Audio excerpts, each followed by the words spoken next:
आज की बड़ी खबर कांग्रेस के भीतर से आई है, जहां वरिष्ठ नेता शशि थरूर ने अपने ही दल को आईना दिखा दिया है। नेहरू का हवाला देकर उन्होंने कांग्रेस को ऐसा संदेश दिया है जो आने वाले दिनों में पार्टी की दिशा और दशा दोनों पर असर डाल सकता है। तो क्या है पूरा मामला, क्यों शशि थरूर को लेना पड़ा पंडित नेहरू का नाम और किस बात पर वो अड़ गए अपनी ही पार्टी के सामने, चलिए विस्तार से समझते हैं। जी हाँ, यही शब्द कहे हैं शशि थरूर ने अपने बेबाक अंदाज में और इशारा किया है कांग्रेस पार्टी की उस नीति की ओर जिसमें हाल के वर्षों में विचारधारा की स्पष्टता कहीं गुम सी हो गई है। एक कार्यक्रम में बोलते हुए थरूर ने साफ शब्दों में कहा है कि पंडित नेहरू ने हमेशा तर्क, वैज्ञानिक सोच और सहिष्णुता पर जोर दिया है।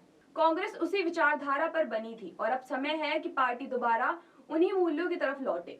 थरूर यहीं नहीं रुके, उन्होंने कहा कि मैं आज भी उस विचारधारा को मानता हूं और उसमें विश्वास करता हूं।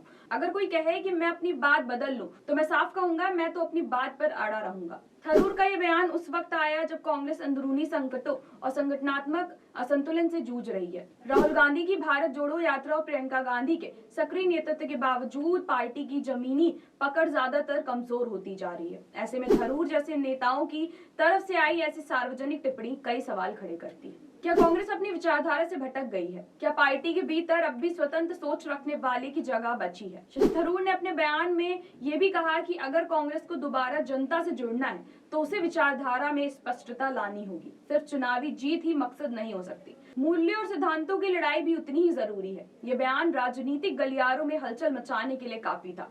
सोशल मीडिया पर शशि थरूर के इस बयान की जमकर चर्चा हो रही है। कुछ उन्हें आवाज विवेक बता रहे हैं तो कुछ उन्हें डैमेज कंट्रोल से जोड़ रहे हैं। हालांकि पार्टी की ओर से अभी तो कोई आधिकारिक प्रतिक्रिया आई नहीं है, लेकिन सूत्रों के मुताबिक कुछ नेता शशि थरूर के सार्वजनिक बयान से नाराज हैं। वहीं युवा कांग्रेस कार्यकर्ताओं का एक वर्ग इस बयान को जरूरी चेतावनी मान रहा है। तो अब बड़ा सवाल ये उठता है कि क्या थरूर की ये नसीहत कांग्रेस के लिए चेतावनी है या बदलाव की शुरुआत? क्या पार्टी अपनी ही जड़ों, नेहरू की सोच, सहिष्णुता और वैज्ञानिक दृष्टिकोण की ओर लौटेगी, या फिर ये आवाजें भी पार्टी की गुम हो जाएंगी? शशि थरूर का ये बयान भले ही कुछ लोगों को चुभे, लेकिन इससे ये बात तो साफ है कि कांग्रेस में अभी भी कुछ लोग हैं जो सोचते हैं, बोलते हैं और डरे बिना अपने विचार रखते हैं। अब देखना ये होगा कि पार्टी इस अड़ को अड़चन समझती है या अगुवाई। तो ऐसी देश और दुनिया की बड़ी खबरों पर नजर रखने के लिए आप जुड़े रहिए जन एक्सप्रेस के साथ। नमस्कार।